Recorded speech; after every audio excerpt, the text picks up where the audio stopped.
Well, good morning, everyone. Good morning. Good afternoon, everyone. How you doing? And welcome to another live this morning. Hope you're, man, oh man, I'm still in the morning. I'm so used to it. Good afternoon. Hope you're having a great afternoon. Okay, you get your notifications. Say hello. Hi, Andrea. Good afternoon. Rather than, man, I'm so used to this morning program. Janice, how are you from Brampton? Nice to have you on. Thanks for saying hello. Thanks for showing up in our afternoon session. Lucille, how are you? Lynn, Aurora, nice to have you on this afternoon. Judy, Nouveau Brunswick, how are you? Sandy, Fergus Falls, Minnesota. And Mild May, that's where Lucille is. And where is Mild May, Lucille? Maria, how are you? Nativity. Rosa, Montreal. Georgie, Halifax, Nova Scotia. Wendy from London. Nick, how are you? Marilyn, Cecilia, Shediac, Nouveau Brunswick. Vince, how are you, my friend? Wendy from Markham. Francis from Vaughan, Ontario. And thanks, guys, for coming on. Lily, how are you? Thanks for coming on and saying hello. We appreciate that very much. A couple of more, guys. Okay, so near Walkerton in southern Bruce County. Okay, well, I never heard of Mild May before. And I thought I heard of everything. Bonnie, Lisa Marie, Sherry's from Mississauga, and Bruno, hello. Danny Lay, Iron Bridge, as you get your notifications. Guys, thank you for coming on, okay?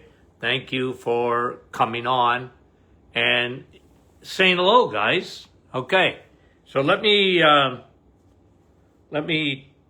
talk about a few things. Hello, Maria from sunny Oshawa, Paula, Karen from Innisfil, Danny, how is you? Appreciate you coming on big time, okay? And let's see where I'm starting with my... Oh, freezing rain expected tomorrow in Montreal.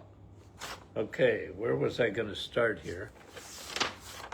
I got notes, guys, and then I got to try and find them. Okay.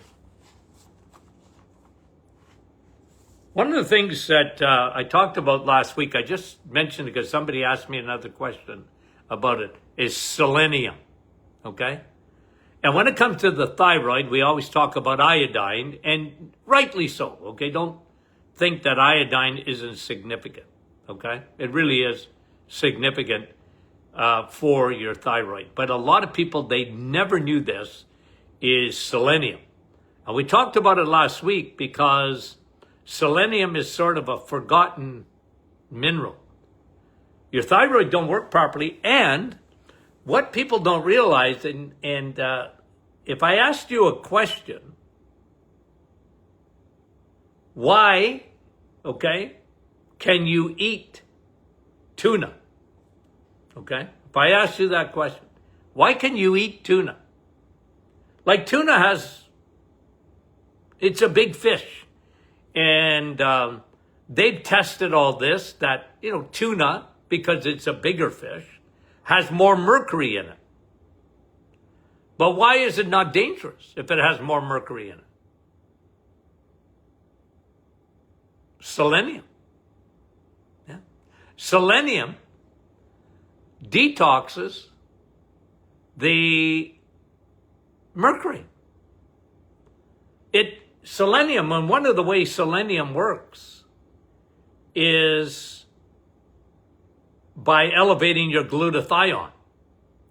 Glutathione happens to be your Velcro you have inside your system. Your body makes glutathione. Okay? It's a combination of 3 amino acids. And it's Velcro. It attaches itself to heavy metals, yeast, toxins, mold. That's why glutathione is so important. And one of the precursors to glutathione is selenium. Now, pine bark extract elevates your glutathione too, besides elevating your nitric oxide. It's another reason that I love pine bark extract, Naviton. Okay. Anyway, I just thought, because somebody asked me, well, they didn't understand when I said, well, you can eat mercury. You can eat mercury. Let me rephrase that. You can eat tuna. My wife loves tuna. She does. And I'm not worried about that because of tuna's got selenium in it. And, you know, someone posted this the other day, that Brazilian nuts. I don't disagree that you got some selenium in Brazilian nuts. Here's what I know. The bioavailable selenium is found in the animal kingdom. I'm not saying you want to have some Brazilian nuts. Well, how many of them are you going to eat to get the amount of selenium that you would get, for example, in tuna or in an egg or in dairy or in meat like steak? It's the bioavailability of it. Okay, so we talked about that. Okay, I flagged something, and do you think I can find it? Hold on a minute. I know I will, because I've got my notepad right in front of me. Oh, by the way, there was another study that came out. We did this again last week. We talked about sleep, and in neuroscience.com, they talked about the self-cleaning oven again. Isn't that fascinating, guys? That your brain, and it was discovered in, you know when they discovered the glymphatic system, your glial cells, and it's not connected to the rest of your lymphatic system. The brain has its own drainage system. And it's attached to your circadian rhythm. You need to be sleeping for your self-cleaning oven to come on. It don't come on unless you're sleeping. Okay? Unless you're sleeping. Now, I used to say this to patients all the time, because patients used to say, well, doc, I don't sleep. Okay? I said, well, you better put yourself down for a power nap in the afternoon then. You're not sleeping at night?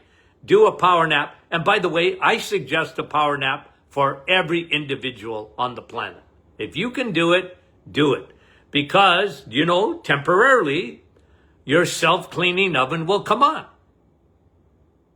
in your brain, even on the power nap. No, it's not going to, you know, think of your brain for a minute, guys, okay? Think of your brain. 2% of your body weight, 2% of your body weight, but takes 25% of your food as energy up in the brain. It's only 2% of your body weight, but it's an energy hog. It's like AI, okay? We talked about that, right? I don't know anything about AI, guys. I know nothing. Other than, like, if you'd have told me about AI 25 years ago, I said, you're crazy. What are you talking about? But AI is a big thing now. And every country is racing to be ahead in AI. But one thing we know about AI, you need lots of energy to run AI. Okay? You need a lot of energy. So your brain, AI, you need a lot of energy. 25% of all the food that you eat first goes to your noggin. Well, with that, anytime you have your energy, your mitochondria, your battery packs flooded with energy, you're going to have a lot of metabolic debris. It's just, you have a manufacturing plant, it's manufacturing, you're going to have waste. Right? You're going to have waste. And the glial cells, your lymphatic system, your brain has a built-in. So again, when it comes to sleep, there's no substitute, guys. There's no substitute. Sun, steak, steel, and sleep, and I meant it. There's no substitute for it. You need to sleep. And a lot of people don't sleep. 70, I mean, especially in the last 20 years, I used to mention this on my radio show all the time. 70% of North Americans have trouble sleeping. They don't get they never get into a REM sleep. They rarely, and there's a lot of anxiety. Your cortisol's up, you don't sleep. You don't sleep, your cortisol's up. It's a vicious cycle. I talked about sleep, Tamanetla, 35 years ago in a book. I talked about sleep because we saw a sleep disorder in patients who had chronic fatigue syndrome. They were exhausted but didn't sleep, and they weren't getting into their REM sleep. That rapid eye movement sleep, which is, you got 5 stages of sleep, but you need all 5. And, most people, and again, I just say with a little asterisk here, medication won't do it because now you're knocked out. You're sedated. You don't want to sedate your brain. Okay? You want your brain to be into a natural sleep. And it's a big problem. We'd all agree with that. There's nobody going to say, well, Dr. Martin is exaggerating. No, I'm not exaggerating. But when it comes to Alzheimer's, okay? Now, we know what Alzheimer's, that's type 3, okay? Type 3 diabetes.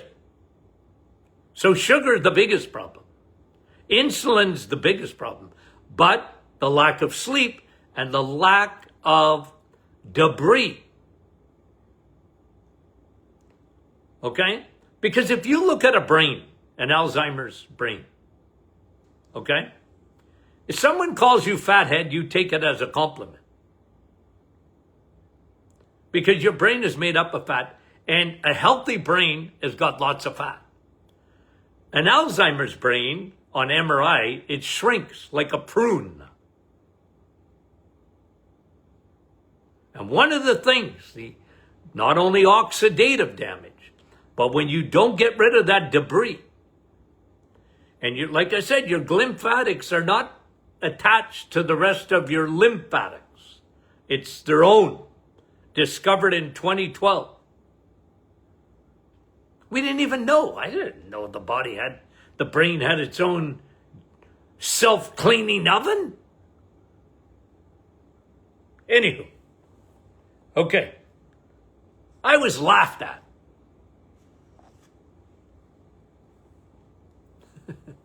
When I wrote my book on chronic fatigue syndrome and talked about the lack of sleep and how damaging that was in CFS, chronic fatigue. Some of them changed the name to ME, myoencephalitis or whatever, big name, in the inflammation of the brain. But it was real.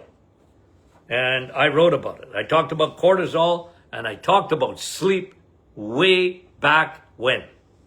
Okay, let's see. What other story was I following? Okay, how much protein? Here's a question that came out the other day. Okay, And I didn't answer. But I said, okay, let me flag this and I will answer it. Actually, I got two of them that I didn't answer, okay? I know where the other one is. It's back. I'm an old-fashioned guy, okay, guys? You see my notepad? You try and read my writing, okay? But I'm old-fashioned. I like writing, okay? I don't like typing stuff into my computer or whatever. I'm sorry, I'm a writer, okay? I write with my pen, and don't touch it. Very, very finicky.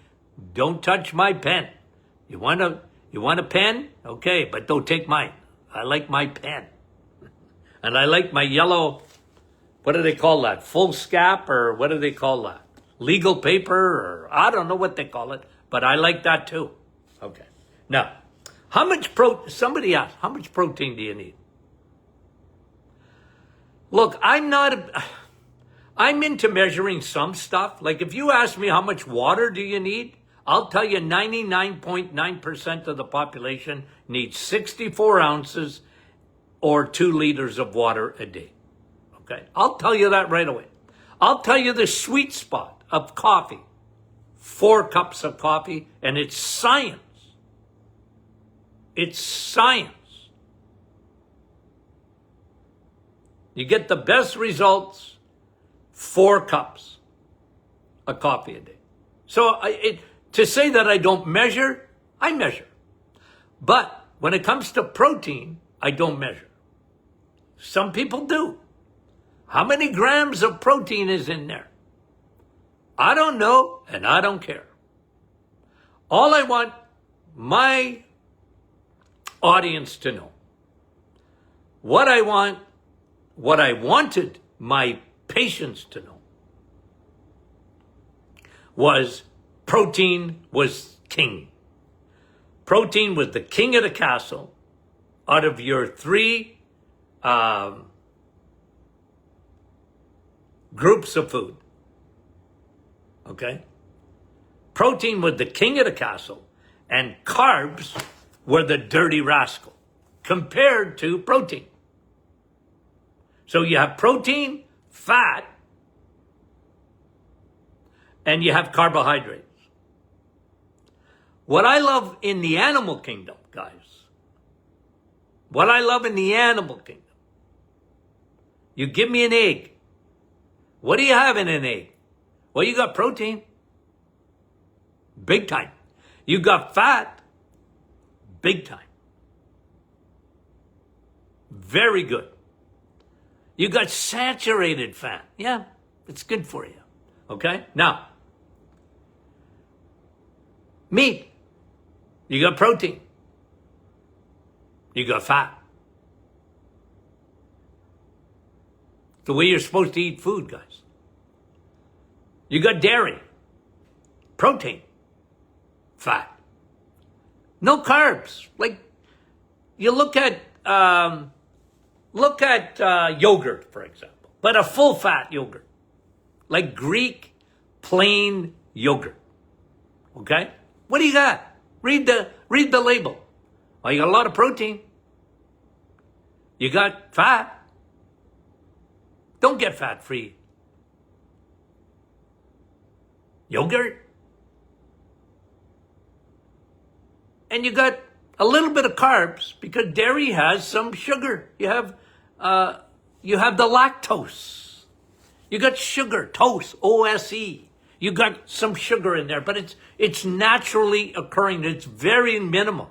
So to say Dr. Martin doesn't like carbs, no. It's just that I don't want you to emphasize them. Do you know what I'm saying?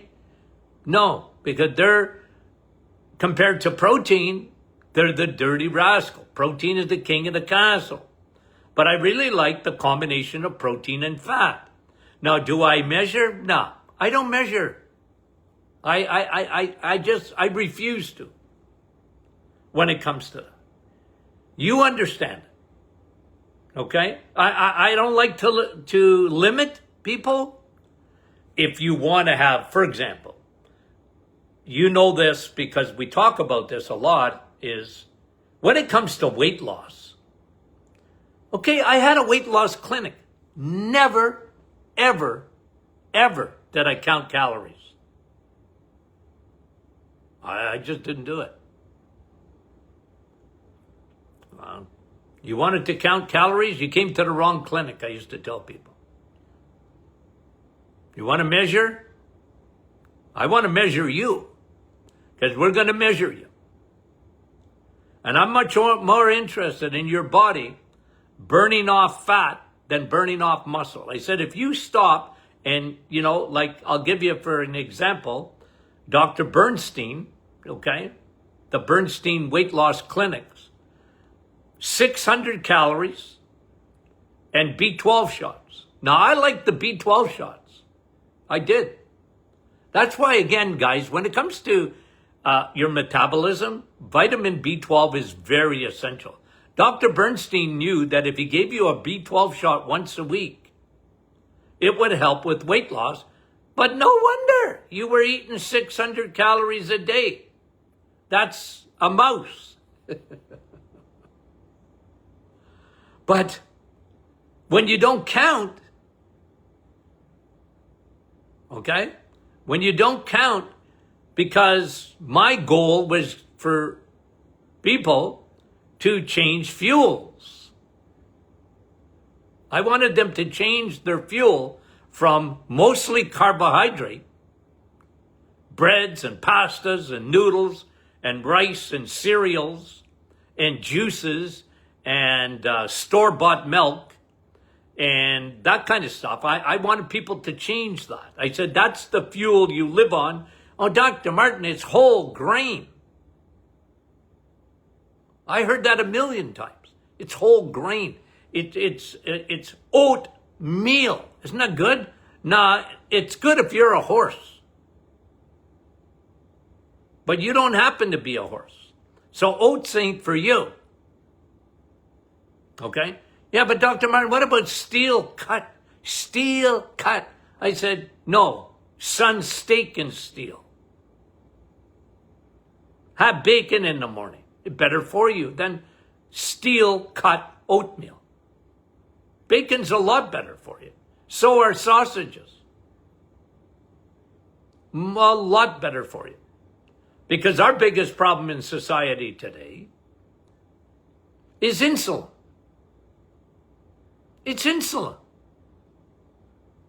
Your pancreas was never meant, never meant to secrete the amount of insulin that people secrete.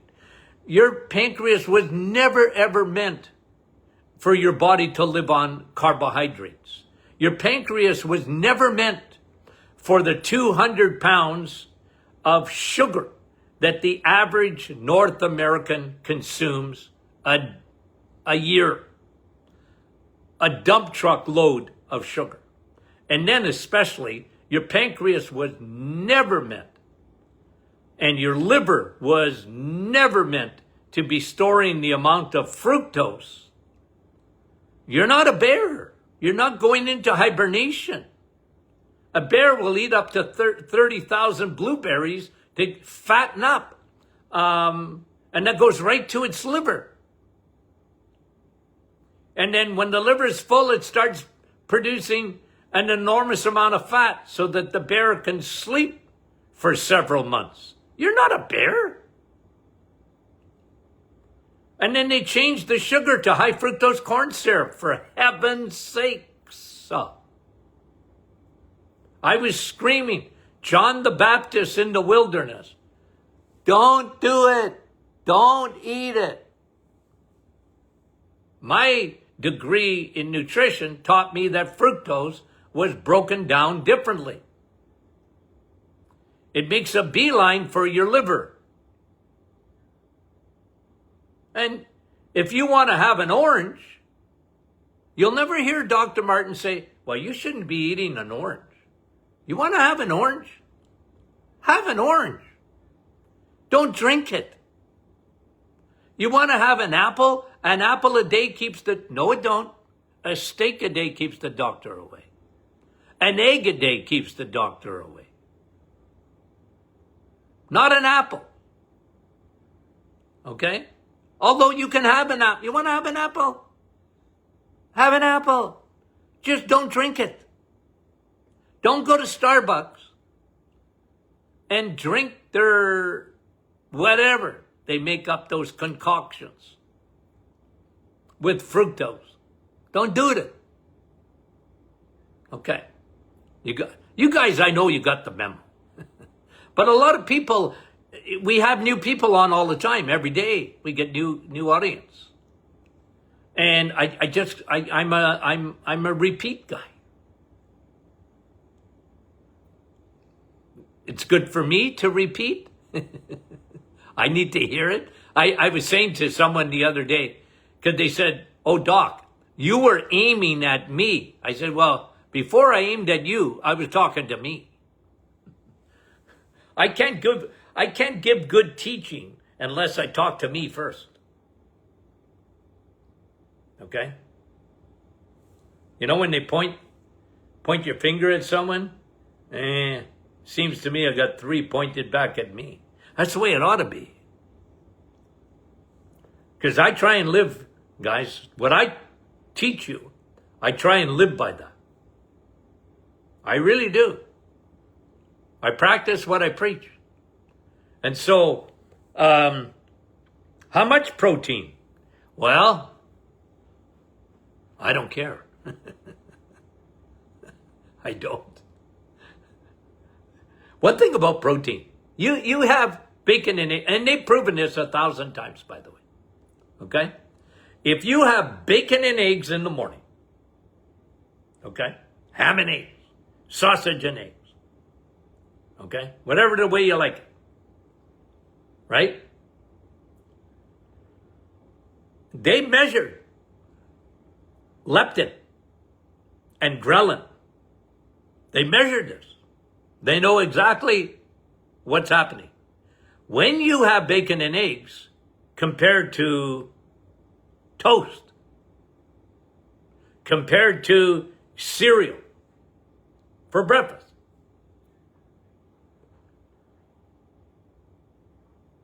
the amount of leptin telling you you're full and ghrelin that telling you you need to eat again, there's no comparison, guys. It's the best thing you can do because protein satisfies. Fat, saturated.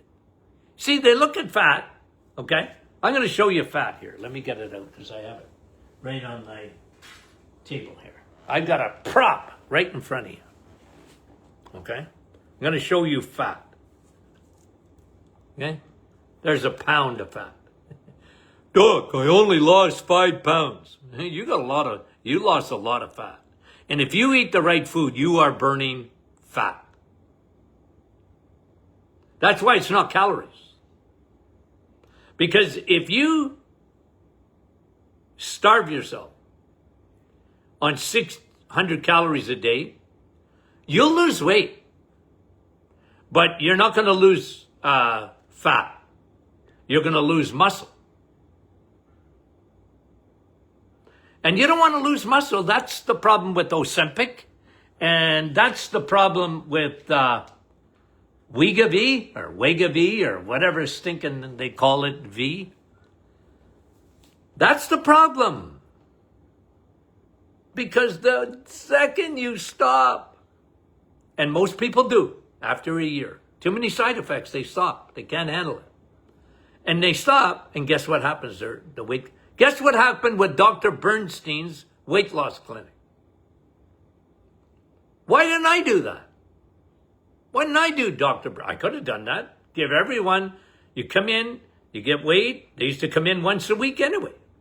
Get weighed. We weighed your fat percentage, how much fat you lost, not muscle.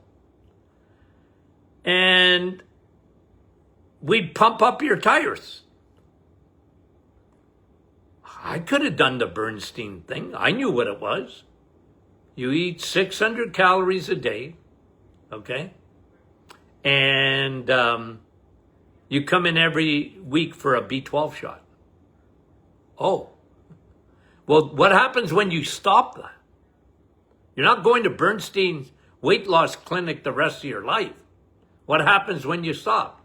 Well, what happens on every yo-yo diet? The weight come back. The long-term forecast was very poor. Very poor. Why? Well, because you're not going to be living on 600 calories the rest of your life. You just won't do it.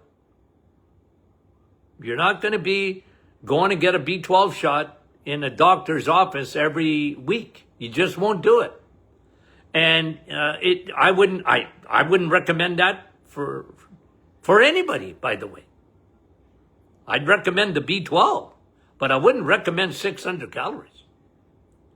But again, I want protein to be the king of the castle.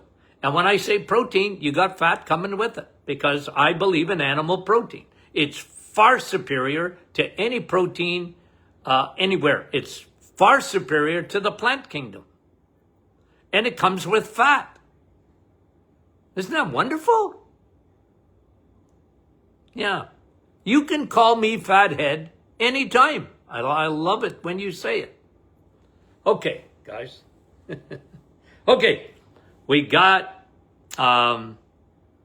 okay. So this week, just let me give you the schedule that we have planned so far. Always subject to change. Tomorrow morning, Thursday afternoon, okay? Friday morning. That's the plan, okay? Question, Q&A Friday. And for those on our private Facebook book club on the Rebuild Your Temple, I'll be on there live Friday morning at 8 o'clock. I go in live, okay? At 8 o'clock, just a short devotional. Okay, guys, we love you. We'll talk to you soon.